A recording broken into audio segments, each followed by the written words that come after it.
And here on Democracy Now!, democracynow.org, The War and Peace Report, I'm Amy Goodman. As we continue on this Occupy Wall Street protest, we're joined by one of the organizers, David Graeber.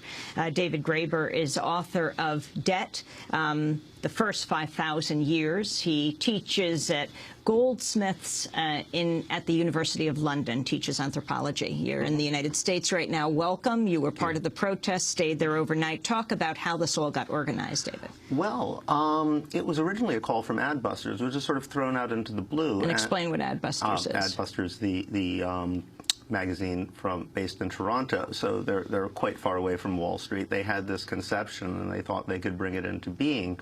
A bunch of us showed up, relatively unprepared for what to expect on August 2nd when they called a general meeting. And after a little bit of uncertainty, we sort of started putting together a process. We decided to model on the idea of the sort of horizontal direct democracy they had in Europe. And in a way, the Wall Street action was one focus, but the very idea of building that kind of General Assembly movement was a lot of what we were really about.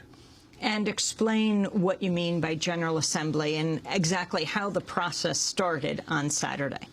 Well, what people are doing in Europe is essentially trying to reinvent democracy. The idea is that, all of the political parties have basically bankrupted themselves. They're all essentially bought and sold by the financial elite that's created this crisis.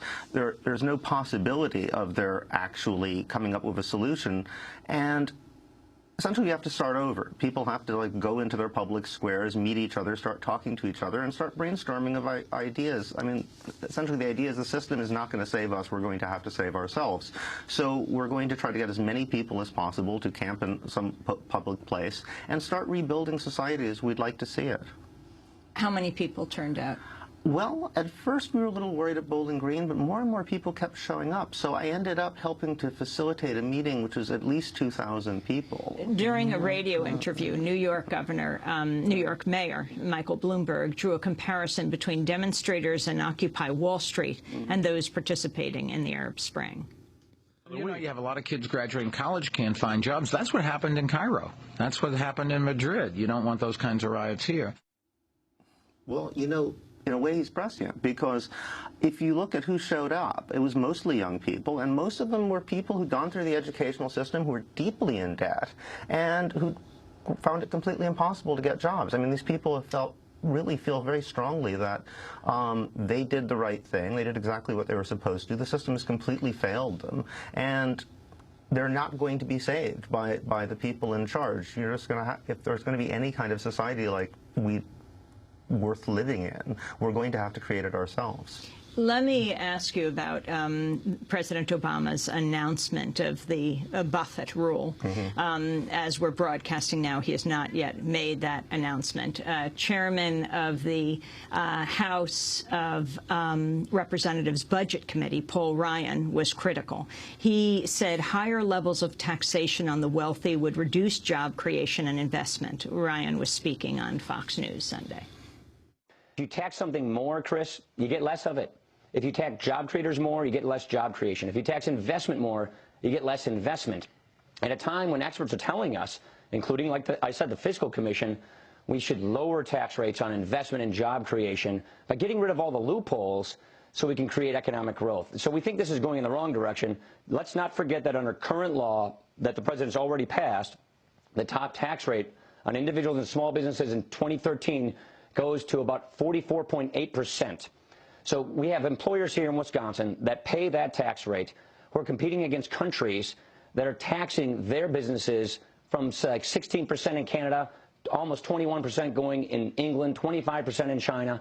The world taxes their businesses at about 25%, and he's saying we're going to tax these job creators at above 45% with this new tax. What it does is it adds further instability to our system, more uncertainty, and it punishes job creation and those people who create jobs. Class warfare, Chris, may make for really good politics, but it makes for rotten economics. Class warfare, David Graeber? Well, generally speaking, when you hear a Republican talk about class warfare, you know they're waging it. I think that the easiest way to put what's going on in perspective is to think about the situation in the 50s under Eisenhower, who was, of course, a Republican president, when tax rates on the wealthiest were actually 90%. I don't remember the economy freezing up and falling apart in the 1950s. In fact, it was booming. In the 60s, the same thing. We're not talking about some radical proposal. We're talking about inching back, a tenth of the way back to where we were when America was at its wealthiest. So I think that rhetoric is just completely false. I want to go to Warren Buffett himself. Part of the White House deficit reduction plan aimed at ensuring people who earn more than $1 million a year pay a minimum rate of tax that at least matches that of middle-class families. Dubbed the Buffett tax, the proposal's named after billionaire U.S. investor Warren Buffett, who wrote earlier this year, rich people like him often pay less in taxes than those who work for them. Well, last year, Buffett spoke to ABC News and dismissed Republican arguments that letting tax cuts expire for the wealthy would hurt economic growth. I think that people at the high end, people like myself, should be paying a lot more in taxes. We have it better than we've ever had it. They say you have to keep those tax cuts, even on the very wealthy, because that is what energizes business and capitalism. The rich are always going to say that, just give us more money and we'll go out and spend more, and then it'll all trickle down to the rest of you. But that has not worked the last 10 years, and I hope the American public is catching on. That was Warren Buffett being interviewed by Christian Amanpour of ABC. This is Senate Minority Leader Mitch McConnell, Republican from Kentucky, speaking on Meet the Press Sunday, dismissive about the so-called Buffett Rule. If Warren Buffett would like to give up some of his benefits, we'd be happy to talk about it. I mean, I think that means testing benefits is one of the ways that we're going to have to solve at least the Social Security and Medicare problems long-term for the next generations. With regard to his tax rate, if he's feeling guilty about it, I think he should send in a check. But we don't want to stagnate this economy by raising taxes. That was Mitch McConnell. Your response, David Graeber. Well, I think the most obvious response is that this has nothing to do with economics at all. I think that for the last 30 years, we've seen a political battle being waged by the super rich against everyone else, and this is the latest move in this shadow dance, which is completely dysfunctional economically and politically. I mean, it's the reason why young people have just abandoned any thought of appealing to politicians. We all know what's going to happen. The tax proposals are sort of mock populist gesture, which everyone knows will be shot down. What will actually probably happen would be more cuts to social services. The very fact that the rhetoric is about the debt, which is really a non-issue, is itself the problem. What do you mean it's a non-issue? Well, again, American debt has been much higher than this in the past, and American economy boomed. In fact, people turned to the debt as an issue when it became obvious that the real problems faced by Americans, unemployment most obviously, and the state of the economy basically couldn't be addressed by the political system as it currently exists. How should unemployment and poverty and inequality be addressed? Oh, it has always been addressed in the past by further deficit spending, which will cause the economy to grow again, and then the money can be recouped. This has always worked in the past. And so how do you think President Obama is dealing with this? I think President Obama really bought into the dominant ideology, which is essentially Republican. Finally, he has to wage an election campaign, so he has to make some gestures in the other direction because he knows that overwhelming majorities of the American public are in favor of taxing the rich. And he also knows that it's almost certainly going to be shot down. There's nothing that the Republicans are less likely to put up with than a proposal like this. David Graeber, talk about debt cancellation. Well, one of the things that I discovered in researching my book is that the kind of debt crisis we're experiencing now, the real debt crisis, which is a debt crisis that affects ordinary people, debts between the very wealthy or between governments can always be renegotiated and always have been throughout world history. They're not anything set in stone. It's generally speaking when you have debts owed by the poor to the rich that suddenly debts become a sacred obligation, more important than anything else. The idea of renegotiating them becomes unthinkable. In the past, though, there have been mechanisms when things get to a point of real social crisis that have always existed, and they vary by the period of history. In the ancient Middle East, often new kings would simply declare a clean slate and cancel all debts, or all consumer debts, commercial debts between merchants were often left alone. The Jubilee was a way of institutionalizing that. In the Middle Ages, there were bans on interest-taking entirely.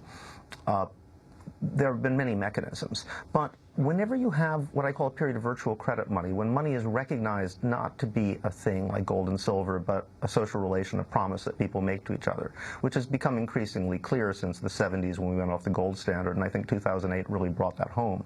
Debts can be renegotiated. They're not set in stone. Trillions of dollars of debt was made to disappear.